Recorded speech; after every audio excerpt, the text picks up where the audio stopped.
वापिस समेटा और चल दिया। बस यही मनुष्य का जीवन है। घर परिवार की दुकान को हमने खूब सुंदर जमा के रखा है। बहू है, बेटा है, नाती है, पंती है, पोता है, बहुत जोरदार दुकान जमी हुई है। अब दुकान जम तो गई, माल भी खूब खप गया, माल भी खूब बिका। तुम जो कमा कर लाए, बेटे ने लिया, बहुओं ने लिया, पत्नी ने लिया, रिश्तेदारों ने लिया, नातेदारों ने लिया, कुटुंबियों ने लिया, सबने लिया। आखिरी में फिर क्या हुआ कि बाजार वापस बंद हुआ और कंधे पर लेकर चल।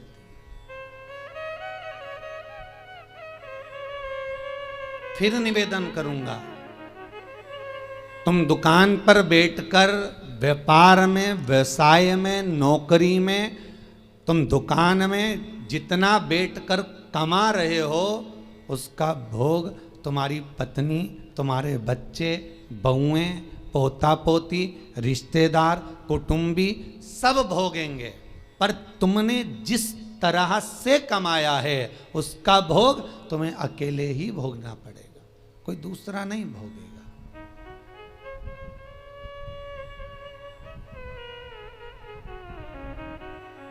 जीवन में कुछ कर्म ऐसा करते हुए चलो। पत्नी कहे जब तुम 2 अगरबत्ती लगाओ, पत्नी कहे जब तुम मंदिर जाओ, उससे अच्छा पहला फर्ज तुम्हारा होना चाहिए, क्योंकि कमाई तुम कर रहे हो। दुकान पर बैठकर झूठ, छल, बेईमानी, प्रपंच, कपट सब काम तुम कर रहे हो। पत्नी ने एक बार भी नहीं बोला कि तुम छल करना, कि बेईमानी करना, कि कपट करना। उसने तो केवल शादी के समय पर 7 भांवर ली थी, तब पंडित जी ने किलवा दिया था। पत्नी के 7 वचन में से एक वचन था कि मैं तुम्हारे साथ ब्याह कर जा रही हूं तो मेरा भरण पोषण तुम्हें करना है। पर इतनी सी बात थी। उसके बाद पत्नी ने एक बार भी नहीं कहा कि तुम ढेर सारा कमा कर लेकर आओ। बच्चे कभी नहीं कहते कि पिताजी आप हमारे लिए झूठ बोलो, कपट करो, छल करो, बेईमानी करो। बच्चे कभी नहीं कहेंगे, ना पत्नी कहेगी। जब ऊपर जाओगे, यम की कैद चढ़ोगे, तो यमराज तुम्हें जब नरक में पटकेगा तब कहोगे मैंने झूठ पत्नी के लिए बोला था, मैंने बच्चों को पढ़ाने के लिए, आगे बढ़ाने के लिए झूठ बोला था, मेरे अकेले को नरक क्यों पटक रहे हो? पत्नी और बच्चों को भी तो पटको। तो यमराज भी कहेगा झूठ तूने बोला, कपट तूने करा, बेईमानी तूने करी, प्रपंच तूने करा, तो भोग भी तो भोग, दूसरा काय को भोगेगा। इसलिए माता तुम्हें चिंता करने की जरूरत नहीं, तुम तो जोरदार जूड़ा मूड़ा बांध के अच्छे से रहो। पर मुख से तुम्हारा नाम है धर्म पत्नी। एक होती है पत्नी जो पति को पतन के रास्ते पर ले जाती है, सिनेमा घर ले जाती है, मायके ले जाती है, शॉपिंग मॉल ले जाती है, वो पत्नी कहलाती है। एक होती है धर्म पत्नी जो पति को धर्म के पथ पर लेकर जाती है। एक होती है धर्म पत्नी जो पति से कहती है, कथा आ रही है शिव महापुराण की, थोड़ी देर सुन लेना। अरे तो मैं दुकान पे नहीं बैठूं, दुकान पे टीवी लगवा लो, दुकान पर मोबाइल रख के सुनो। अरे नेट का खर्चा कौन सीवर वाला महाराज देगा?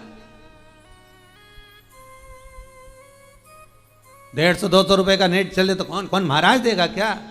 तो पत्नी उस समय पर एक शब्द जरूर बोल दे कि कमा किसके लिए रहे हो, पहले ये तो बता। घर में रोटी का डब्बा लगा लगाया रह जाता है, पत्नी फोन कर करके रह जाती है, आ जाओ भोजन तैयार है, आ जाओ। ग्राहक ऐसे टूट पड़ रहे, ऐसे टूट पड़ रहे कि 1 मिनट तो खाना खाने की फुर्सत नहीं। और बच्चा टिफिन लेके आ गया तो टिफिन 2 घंटे तक रखा दिया, ठंडा हो गया, सारा की सारा बेकार हो गया। और तुम वो ठंडा भोजन गाय की सांदी जैसा बस खा रहे। ऊपर से दुकानदार, फिर ग्राहक बोल रहे सेठ जी मुंह में रोटी, सेठ फिर निकाला। किसके लिए कमाया भाई?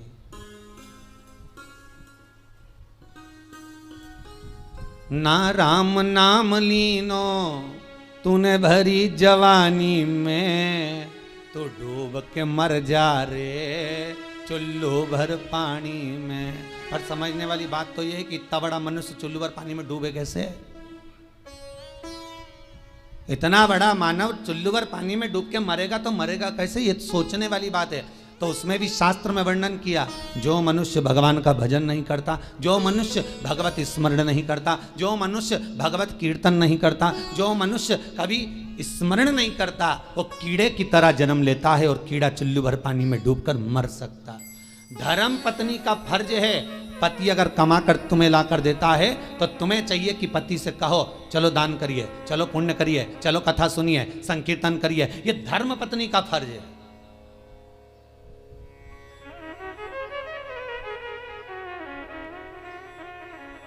सारे कथाकार मिलके, कई बार हमने सुना लोग उसको क्या नाम थी जिसकी नाक कट गई थी रे, है?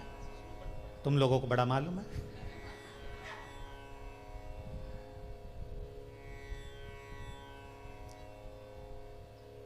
मतलब इतनी फेमस है वो, है? तुम्हें भी मालूम था? कड़ेल जी मालूम था? हाँ, बड़ी फेमस है वो भाई। होना भी चाहिए उसको फेमस, क्यों नहीं होना चाहिए? उसके बराबर दुनिया में कोई भक्त नहीं होगा भगवान का उसके जैसा। आप में से कितने लोग हैं जो भगवान के सामने जाकर कह दें मैं तुमसे शादी करूंगी? जितने लोग यूट्यूब पर कथा सुन रहे, टीवी पर सुन रहे, ईमानदारी से बोल देना किसी ने जाकर भगवान के मंदिर में जाकर कहा हो हे भगवान मैं तुम्हारे साथ शादी करूंगी। तुम तो इंसान हो, वो राक्षसी थी सूर्पणखा जो भगवान के सामने सीधा प्रस्ताव लेकर पहुंच गई कि तुम सम पुरुष न मो सम नारी, इसलिए मैं तुमसे विवाह करना चाहती हूँ। भगवान इतने खुश हो गए कि जिंदगी में कहीं की तो मिली जिसने कहा कि तुम्हारे जैसा पुरुष नहीं होगा, मेरे जैसी नारी नहीं होगी। दुनिया समझे तब तो। यहाँ तो जो जाए भगवान के पास में, जरा भगवान दुकान नहीं चल रही, भगवान छोरा दे दो, भगवान बहू दे दो, भगवान ये दे दो। भगवान भी इतना बोर हो जाता कि भगवान ने भगत से कहा एक आध दिन तू आके बैठ जा यहाँ, एक बार आके बैठ जा। होता है एक भगत भगवान के पास पहुंच गया, भगवान सबसे ज्यादा अच्छी जिंदगी तो तुम्हारी है। भगवान ने कहा हमारी काहे की जिंदगी अच्छी, और क्या, बढ़िया चांदी की थाली में पकवान आ रहे, लोग पंखा झेल रहे, एसी का रूम तुम्हारा, सारे मंदिरों देखे क्या ठाट के बने हुए हैं, मार्बल का फर्श, मखमल के गादी तकिया, क्या जोरदार जोरदार सारा ठाट, ऊपर चांदी का छतर लगा, हीरे के जेवरात पहने। भगवान सबसे ज्यादा सुखी तो तुम हो। भगवान ने कहा है अगर ऐसा सुख है तो एक काम कर, 24 घंटे के लिए तू हमारी जगह खड़े हो जा, चल आजा। तो क्या उसमें क्या होगा? 24 घंटे का कोई सुख होता? भगवान कहने लगे तू खड़ा तो मैं तेरी जगह चले जाता, तू मेरी जगह चले जा। अब भक्त तो बहुत नाराज तो था ही, उसने कहा ठीक है उतरो नीचे, उतरो। तो भगवान विष्णु और लक्ष्मी का मंदिर था, नारायण और लक्ष्मी का। तो भगवान बोले मैं अकेला जाऊं तो पत्नी को भी लाना पड़ेगा ना, तो पति ने अपनी पत्नी को बुलवा लिया, तू भी आ जा, आज अपन भगवान की जगह खड़े होंगे। भगवान को बाहर बैठो, जाओ मंदिर के बाहर, हम दोनों खड़े। भगवान बोले जैसे हम खड़े वैसे की वैसे खड़े रहना हो, हिलना डुलना नहीं, नहीं तो लोगों को मालूम पड़ गया ना, सोच लेना। हाथ पांव कुछ नहीं हिलना चाहिए, कुछ नहीं हिलेगा, तुम्हारे जैसे ही खड़े रहेंगे बिल्कुल। तो हो जाओ खड़े। भगवान हट गए, उन दोनों को खड़ा कर दिया, धनी लुगाई को, दोनों को, पति पत्नी को। राम जी भगवान नारायण तो आराम से ऐसा हाथ करके खड़े, लक्ष्मी जी वैसा हाथ करके। तो लक्ष्मी जी ऊपर चढ़ी और लक्ष्मी जी ने उसकी पत्नी का हाथ ऐसा करा, ऐसा करिए, मुस्कुरा, क्योंकि भगवान की मूर्ति मुस्कुराती हुई होती है ना। अरे करे कि नहीं करे दर्शन, करते ना, मुस्कुरा। और तुम भी ऐसे खड़े रहो, मुस्कुराते।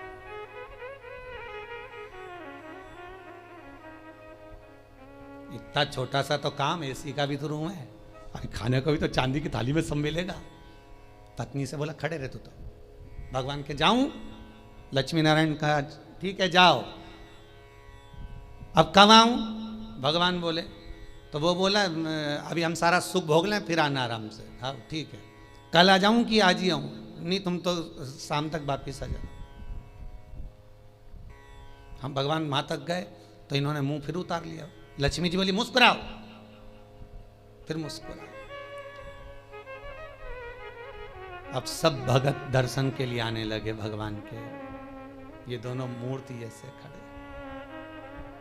कोई के मेरी बहू ऐसी, कोई के मेरा बेटा ऐसा, कोई के धंधा पानी नहीं चले, नीचे से चीटा चढ़ गया।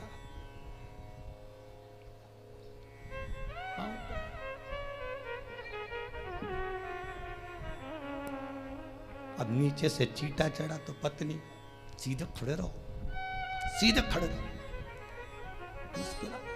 वहां से मुस्कुराए कि चीटा भगा।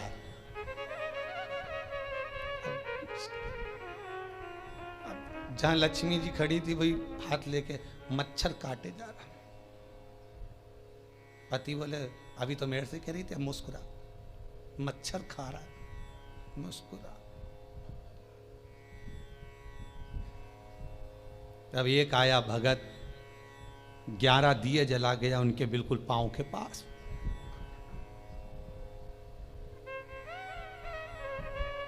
पत्नी बोली आग लगा के मानेगा।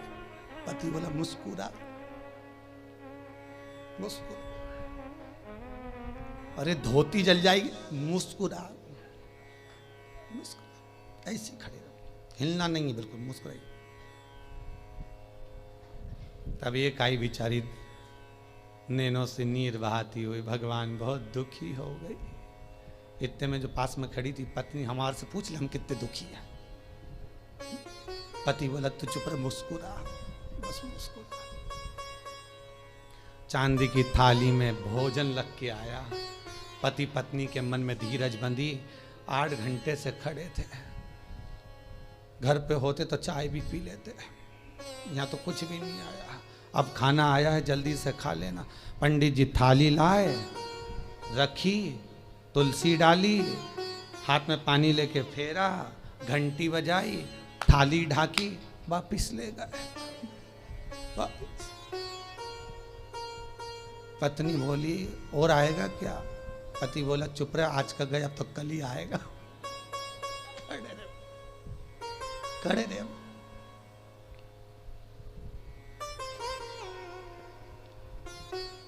शाम के समय भगवान नारायण और लक्ष्मी आ गए। क्यों भैया, सुख में तो हो, क्या आग लगे बस सुख का नाथ, तुम तो तुम्हारी जगह खड़े हो जाओ, हम तो हमारे अच्छे, तुम वहीं आ जाओ वापिस।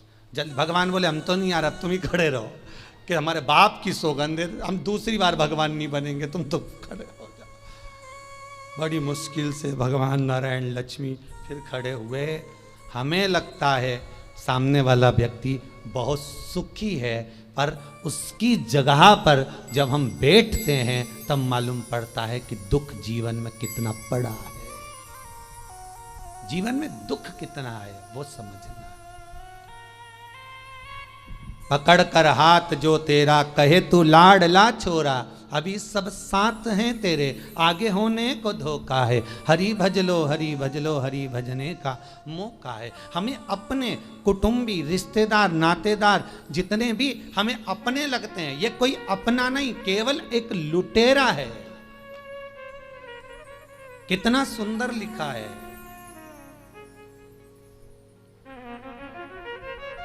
अगर आप लोग कभी गया जी गए होगे पिंडदान करने के लिए, तो गया जी में, गया जी के रेलवे स्टेशन पर एक बड़ा बोर्ड लगा हुआ है कि दुनिया के सबसे बड़े लुटेरे, चोटे घर के लोग ही होते हैं।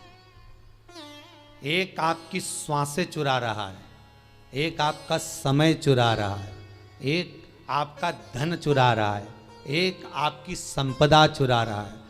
उस रेलवे स्टेशन पर लिखा है कि सबसे बड़े लुटेरे चोटे अपने ही होते हैं, और नीचे लिखा है सावधान रहिए।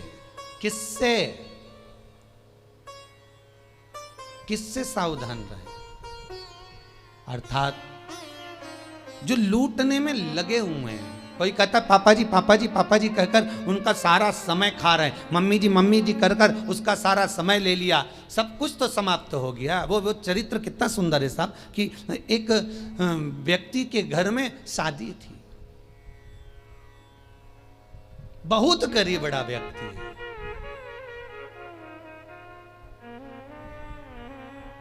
इतना गरीब व्यक्ति, इतना गरीब, और उसके घर में बेटी का ब्याह। धन कुछ नहीं, लड़के वालों से कह दिया सा मैं बहुत गरीब बड़ा हूं, मेरे यहां कुछ भी नहीं है। तो क्या बारात आएगी तो उसको कुछ तो दे सकते हो? हमें रकम मत दो, दहेज मत दो, पर कोई आएगा तो उसको कुछ तो दोगे ना खाने को।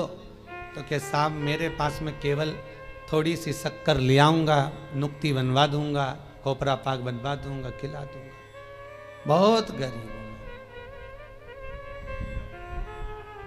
बेचारा गया मांग धोंग के, लोगों के हाथ जोड़कर, पांव पड़कर, निवेदन कर कर सेठ जी के यहाँ से एक शक्कर की बोरी उठा कर लाया। घर में लाकर पत्नी से कहा, ये शक्कर की बोरी रखी है, बेटी की शादी के लिए रखी है, हाथ ना लगाना। कोने में रख दिया है। हलवाई से बात कर कर आया हूँ। हलवाई कह रहा था मैं आ जाऊँगा, बना दूंगा।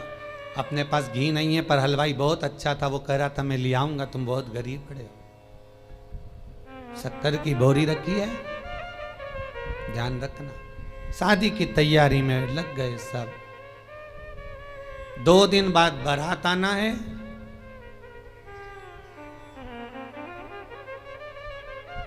एक दिन पहले हलवाई आ गया। हलवाई ने आवाज लगाया, भैया शक्कर की बोरी लाओ। जब शक्कर की बोरी लेने के लिए गए, जाकर देखा तो वो शक्कर की बोरी केवल खाली पड़ी हुई थी। उस पे किसी बच्चे ने सोया हुआ था, किसी मेहमान का बच्चा, उसने गंदगी कर दी थी। बोरी भी गंदी हो गई, हाथ लगाने के लायक नहीं बची। क्या हुआ था इस बोरी में? समाप्त तो हो गई शादी की एक दिन पहले। बस कुछ नहीं, घर में मेहमान आ गए। गरीब बहुत थे ये, तो मेहमानों को कुछ खिला पिला नहीं पा रहे थे। एक बच्चा बोरी से टिक के बैठ गया। उसने बोरी में उंगली करना प्रारंभ करा, एक छेद बना दिया, छेद में से शक्कर निकाल के खाने लगा। इतने में उसकी माँ आ गई। छोरा क्या कर रहा है? शक्कर खा रहा। माँ ने भगाया, वो भी पल्लू लगा के उसमें से शक्कर निकाल ली। किसी तीसरे ने देख लिया, क्या कर रही? कुछ नहीं, चाय बनाने के लिए शक्कर लिया। वो भी लग गई, उसने भी शक्कर निकाल ली। जितने मेहमान आए थे सब शक्कर खा गए, रिश्तेदार खा गए, शक्कर की बोरी पड़ी रही। हलवाई आ गया, आवाज लगाया, साहब शक्कर ला दो, चाशनी बनाना है, नुक्ती बना दूं, खोपरा पाक बना दूं, लाओ जल्दी लाओ। अंदर गया तो शक्कर की बोरी तो खाली पड़ी है। आवाज लगाया पत्नी को, सुनती हो? पत्नी दौड़ के आई, क्या हुआ स्वामी, शक्कर की बोरी कहाँ है? पत्नी बोली ये कहीं है। अरे शक्कर की बोरी कहाँ है? तो क्या ये तो मैं शक्कर की बोरी पूछ रहा हूं, तो ये क्या नमक की है तो शक्कर की। शक्कर की बोरी कहाँ है? तो ये शक्कर की बोरी की शक्कर कहाँ गई? पत्नी बोले मुझे क्या मालूम कहाँ गई, सब समाप्त हो गई। अब लेकर वो बोरी को गया, हलवाई से कहा भैया अब तो कुछ है नहीं इस बोरी में, झड़ा दी। बहुत गंदी हो गई थी, बाहर आखिरी में उसमें गंदी इतनी हो गई थी कि आग लगाना पड़ी। तो आग लगाते भी झड़ा के देख रहे हैं कि थोड़ी बहुत शक्कर निकल जाए तो चाशनी बन जाए और नुक्ती बन जाए, और कुछ नहीं बन पाया। तब धड़ धड़ाता हुआ बारात आ गई, और बारात दरवाजे पर आई तो रो रहा था। क्यों? क्योंकि खिलाने के लिए, देने के लिए कुछ भी नहीं बचा था। खूब रोया, तड़पा। ये शक्कर की बोरी और किसी व्यक्ति की कथा नहीं, ये अपनी है। ये शक्कर की बोरी है, ये शरीर। जैसे बोरी पेक लेकर आए थे उसी समय, जन्म के समय पर ये बोरी पूरी बंद की बंद आई थी। आंख नहीं खुली थी, कर्ण नहीं खुले थे, मुख नहीं खुला था, संपूर्ण बोरी बंद की बंद आई थी। ये संपूर्ण बोरी। फिर हॉस्पिटल में किसी ने इसमें छेकड़ा कर दिया, डॉक्टर सिस्टर ने धप मारी, छेकड़ा हो गया। सबने शक्कर खाना प्रारंभ कर दी। मेरा लल्ला, मेरा कल्ला, मेरा बल्ला, सब शक्कर खा गए धीरे धीरे धीरे धीरे। और आखिरी समय तक, अंतिम समय जब आ गया, 70-80 साल 90 साल हो गए, शक्कर की बोरी जब पूरी खत्म हो गई, श्वास दुनिया के लोगों ने, रिश्तेदारों ने सब काम में लगा लगा के ले लेकर शक्कर समाप्त कर दी। श्वास जब शरीर से चली गई, शक्कर की बोरी खाली पड़ी हुई है, कोई हाथ नहीं लगा रहा उस शरीर को, वो मर चुका है। यमराज आएगा धड़धड़ाता हुआ बारात लेकर, स्वागत के लिए क्या रखोगे? शक्कर की बोरी पड़ी है। और बचा था तो आग लगाई तो उसमें भी शक्कर के दाने ढूंढ रहे हैं। तीसरे के दिन जाके तो चार अस्थियां ढूंढ रहे हैं कि इससे नुक्ती बनाए कि खोपरा पाक बनाए। करें क्या? समाप्त।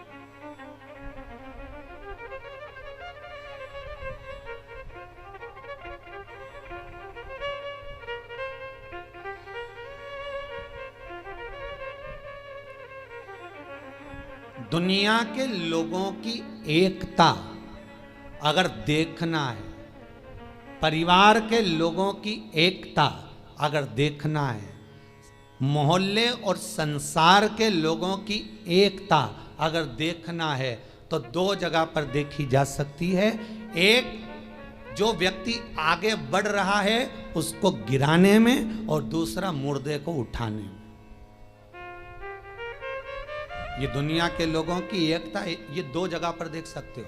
अगर कोई व्यक्ति आगे बढ़ रहा है, उन्नति कर रहा है, परिवार का हो चाहे कहीं का भी हो, जब आगे बढ़ता है सारे परिवार के लोग उसका टांग खींचना प्रारंभ कर देते हैं। हो वो तो ऐसा है, वो तो वैसा है। सारे कुटुंब के लोग उसके ऊपर उंगलियां उठाना चालू कर देते हैं, उसके ऊपर अपशब्द कहना चालू कर देते हैं, वो तो ऐसा। तो दुनिया के लोगों की एकता दो जगह पर नजर आती है। एक, दुनिया के लोग किसी को गिराने में तुरंत एक हो जाते हैं, किसी की बुराई करने में तुरंत एक हो जाते हैं, और एक, मुर्दे को उठाने में लोग एक हो जाते हैं। भले फिर कहेंगे अरे बेचारा मर गया, बहुत अच्छा था, बहुत अच्छा था, तो कभी उसको राम राम ही कर लेता है, एक आध बार जय श्री कृष्णा कर लेता, हर हर महादेव कर लेता। जब मर गया तब कह रहे बहुत अच्छा था। और सबसे अच्छा जब लगेगा जब वो शोक पत्र तुम्हारे पास आएगा और उसमें लिखा रहेगा इतनी बजे से इतनी बजे तक पगड़ी है, इतनी बजे से इतनी बजे तक रसोई है। और जब तुम जाके ना गुलाब जामुन ना खोपरा पाक ने बूंदी जब खाओगे, नुक्ती का रायता में बूंदी डाल डाल के डुबक डुबक के सेव डाल के जब पूड़ी के साथ खाओगे, और जितनी तुमने बुराई करी है उसके घर की नुक्ती और सेव कहीं ऐसी पच जाएगी।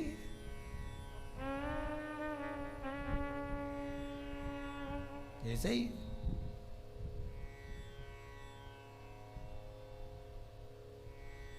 सहज नहीं है महाराज।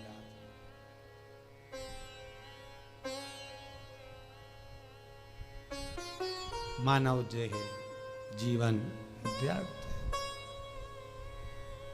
जितना भजन कर सकते हो, जितना स्मरण कर सकते हो, जितना मंत्र जाप कर सकते हो, जितना नाम जाप कर सकते हो, वो आपका है। वो टल नहीं सकता, वो व्यर्थ नहीं जाएगा।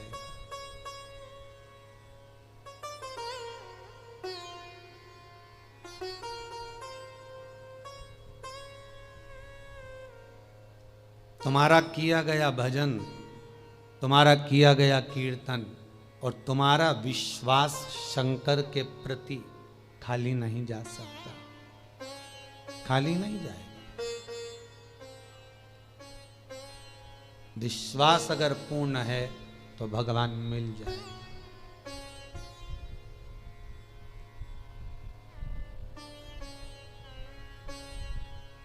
विश्वास की अगर पूर्णता है तो भगवान कहीं दूर नहीं है, भगवान हमारे करीब में, भगवान हमारे नजदीक में।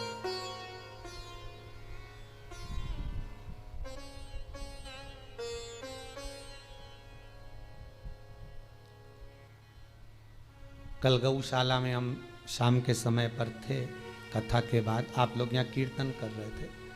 शाम को एक भोपाल से परिवार आया था, वो थोड़ी देर यहाँ बैठे फिर गौशाला पर आए।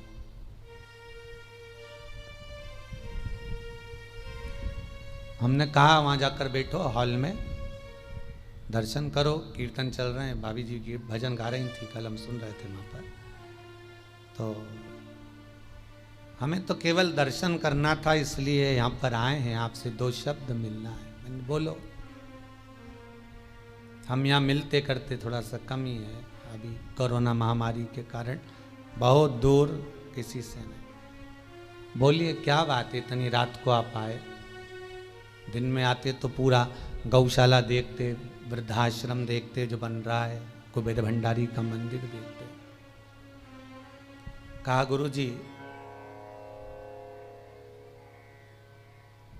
कौन सा काम होता है जो क्रूज मुरूज जब बिकते हैं उसका वो जो सामान बेचते हैं, मटेरियल वगैरह जो भी हो, री मटेरियल बेचने का, उस व्यक्ति ने कोई क्रूज मुरूज का री मटेरियल बेचते हैं, कुछ बेकार भंगार जो भी होता होगा, उसको बेचने में उसके 28 लाख रुपए उलझ गए थे। तो वो केवल ये बताने के लिए आया था कि 2 उपाय कर लिए, वो 28 लाख रुपए जो 12 साल से उलझे थे वो आ गए, बस ये बताने के लिए आया। हमने कहा आ गए तो शंकर जी को धन्यवाद दो, भोजन करो, जाओ, यहाँ तो भोजन चालू है, खाओ जाओ। आज आते आते हमारे आगर वाले भी, क्या नाम बताया, मेठी जी है, उनके चेहरे पे आज बहुत खुशी दिख रही है मेठी जी, और होना भी चाहिए। एक बार खड़े होके बताएंगे आप, थोड़ा सा दिखाइएगा मेठी जी, आज क्या खुशी मिली है आपको? माइक देना जरा उनको। आज उनको बड़ी खुशी मिली है, यहाँ आकर पांव रखकर आप आए, तो आपको क्या खुशी है कुबेर भंडारी के मंदिर से मिल गई है ऐसी?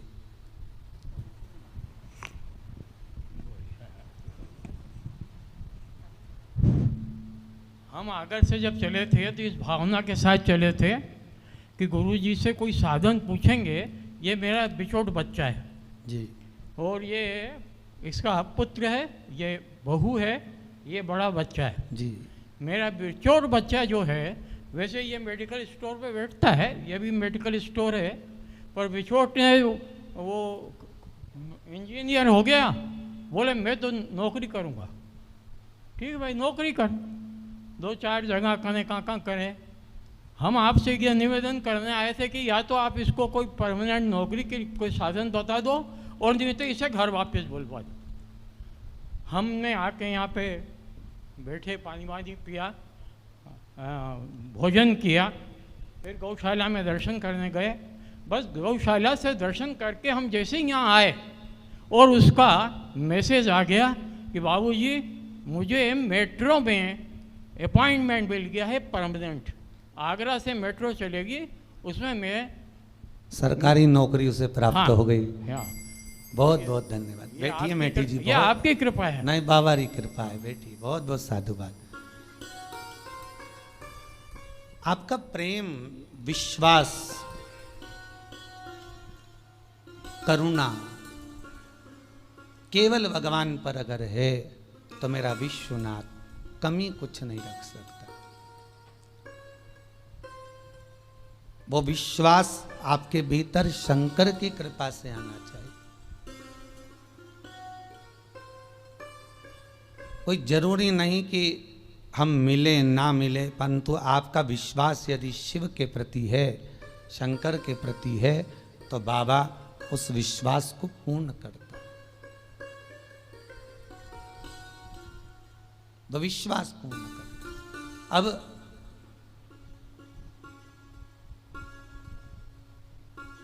हीरा तो सबके भीतर समाया हुआ है, वो भगवत नाम का हीरा, वो सबके भीतर है।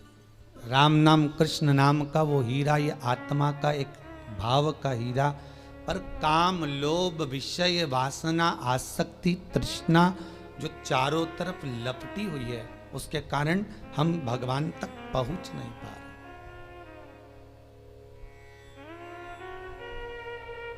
ठंड के दिनों में रेलवे स्टेशन पर जाकर खड़े होंगे तो मालूम पड़ेगा ये एक्सप्रेस इतने घंटे लेट चल रही है।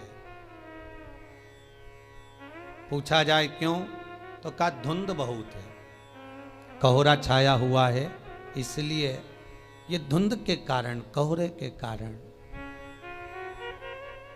बहुत लेट चल रही है। ट्रेन के सामने धुंध पड़ी है, इसलिए ट्रेन भी लेट हो जाती है।